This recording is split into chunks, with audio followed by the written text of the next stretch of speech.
Allahumma barik wa salli wa sallim nahmadu nusalli ala rasulil karim amma bab silaturahim. Sayyidina Salman bin Amir radhiyallahu an berkata Rasulullah SAW bersabda, bersedekah kepada orang miskin hanyalah sedekah, sedangkan bersedekah kepada kaum keluarga menjadi dua perkara, iaitu sedekah dan silaturahim. Ahmad dan Tirmizi. Sayyidina Salman bin Amir radhiyallahu an berkata Nabi SAW bersabda, bersedekah kepada orang miskin hanyalah sedekah, sedangkan bersedekah kepada kaum keluarga menjadi dua perkara, iaitu sedekah dan silaturahim. Ahmad dan Tirmizi. Dalam hubungan dengan ahli keluarga dan kaum kerabat, bersedekah kepada mereka lebih patut didahulukan dan lebih afdal. Kenyataan ini telah banyak diriwayatkan daripada Nabi SAW dengan pelbagai gaya dan pelbagai bentuk. Nabi SAW bersabda, satu dinar yang diinfakkan ya Allah, satu dinar yang digunakan untuk memerdekakan hamba, satu dinar yang disedekahkan kepada orang-orang miskin, dan satu dinar yang digunakan untuk perbelanjaan ahli keluarga. Antara itu semua yang paling afdal ialah perbelanjaan untuk ahli keluarga, dengan syarat ia dibelanjakan semata-mata kerana Allah dan mereka ialah orang yang berhajat, sebagaimana yang akan diterangkan nanti. Dalam sebuah hadis dinyatakan bahawa Sayyidatina Maimunah radhiyallahu anha telah memerdekakan seorang hamba perempuan.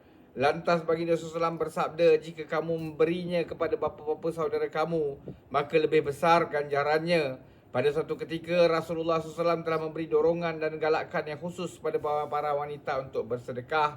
Sayyidina Abdullah bin Mas'ud radhiyallahu anhu adalah seorang sahabat yang masyhur dan salah seorang pada fuqaha dalam kalangan sahabat radhiyallahu anhuma. Isteri beliau Sayyidatina Zainab radhiyallahu anha telah berkata kepadanya, hari ini Rasulullah SAW telah memerintahkan kami untuk bersedekah, sedangkan keadaan kewangan abang agak lemah.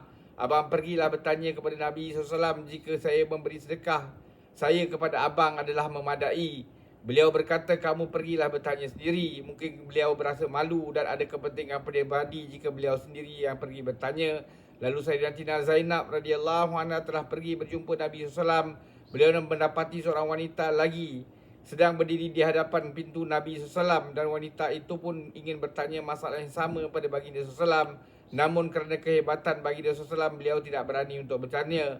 Dalam pada itu Sayyidina Bilal radhiyallahu an telah tiba di situ. Wanita bedu itu telah memohon agar Bilal radhiyallahu an yang bertanya bagi pihak mereka, jika mereka bersedekah kepada suami mereka atau anak-anak yatim pada suami yang terdahulu, adakah sedekah itu membadai? Sayyidina Bilal radhiyallahu an telah menyampaikan peruntukan itu. Lalu baginda SAW bertanya, siapakah wanita-wanita itu? Sayyidina Bilal menjawab, si Fulan, seorang wanita Ansar, dan Zainab radhiyallahu anha, isteri Abdullah bin Mas'ud radhiyallahu an. Baginda SAW menjawab, ya, mencukupi, malah mereka akan mendapat dua ganjaran, ganjaran sedekah dan ganjaran bersilaturahim dengan kaum keluarga. Sayyidina Ali radhiyallahu an berkata, saya lebih suka menginfakkan 1 dirham untuk adik-beradik saya pada menginfakkan 20 dirham untuk orang lain, dan saya lebih suka menginfakkan 1 dirham untuk adik-beradik saya pada merdekakan seorang hamba. Dinyatakan dalam sebuah hadis bahawa jika diri seorang itu memiliki sendiri memerlukan, maka dia sendirilah lebih utama.